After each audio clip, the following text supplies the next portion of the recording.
Oscar ចម្រើនពរថ្ងៃនេះនៅខាងខេត្តព្រៃវែងខាងស្រុកព្រះស្ដេចភូមិព្រះស្ដេចញញមួយភ្លៀងខ្លាំងណាស់នេះ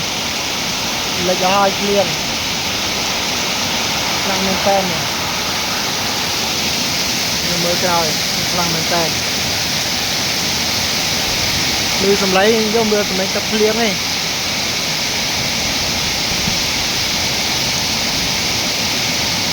ភ្លៀងខ្លាំងយកតែមែនតើហ្មង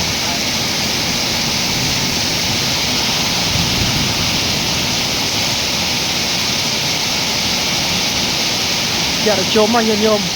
ស្រូវកំពុងតែធ្វើដើមកន្លែងខ្លះក៏ចេញតិចហើយនៅខាងភូមិ7ភូមិព្រះស្ដេចក៏